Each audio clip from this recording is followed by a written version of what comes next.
Conqueror by Conn Iggulden. Read by Richard E. Grant. Part 1, A.D. 1244. Chapter 1. A storm growled over Karakorum city, the streets and avenues running in streams as the rain hammered down in the darkness. Outside the thick walls, thousands of sheep huddled together in their enclosures.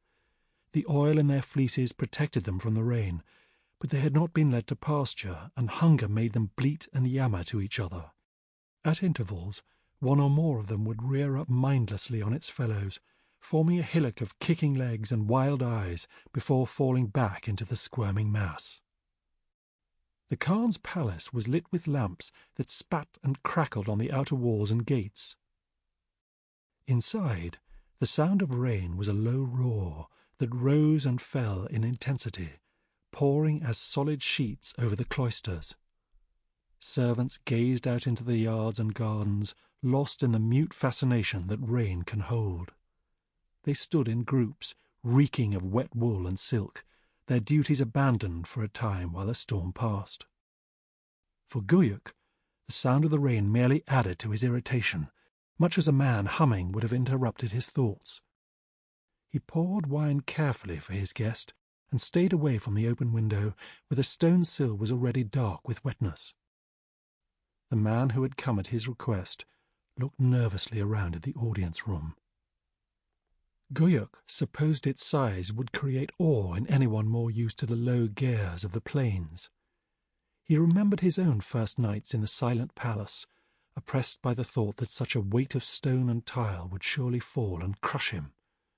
He could chuckle now at such things, but he saw his guest's eye flicker up to the great ceiling more than once.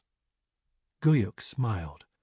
His father, Ogadai, had dreamed a great man's dreams when he made Karakorum.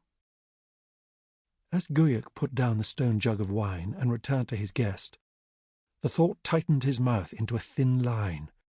His father had not had to court the princes of the nation, to bribe, beg, and threaten merely to be given the title that was his by right. "Try this, Okier," Guyuk said, handing his cousin one of 2 cups. "It is smoother than Irag." He was trying to be friendly to a man he barely knew. Yet Okier was one of 100 nephews and grandsons to the Khan, men whose support Guyuk had to have.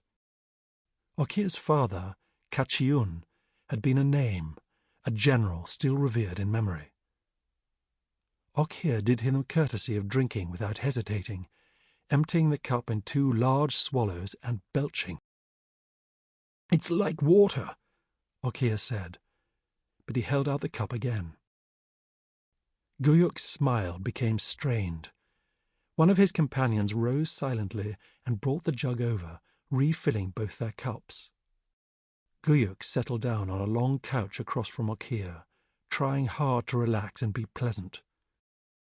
"I'm sure you have an idea why I asked for you this evening, Okir," he said. "You are from a good family with influence. I was there at your father's funeral in the mountains." Okir leaned forward where he sat, his interest showing. "He would have been sorry not to see the lands you went to," Okir said. "I did not know him well. He had many sons, but I know he wanted to be with Tsubadai on the great trek west. His death was a terrible loss." "Of course, he was a man of honor," Guyuk agreed easily. He wanted to have Okir on his side, and empty compliments hurt no one. He took a deep breath. "It is in part because of your father that I asked you to come to me. That branch of the families follow your lead, do they not, Okir?" Okir looked away out of the window, where the rain still drummed on the sills, as if it would never stop. He was dressed in a simple deal robe over a tunic and leggings. His boots were well worn and without ornament. Even his hat was unsuited to the opulence of the palace. Stained with oil from his hair, its twin could have been found on any herdsman. With care, Okir placed his cup on the stone floor. His face had a strength that Sample complete. Ready to continue?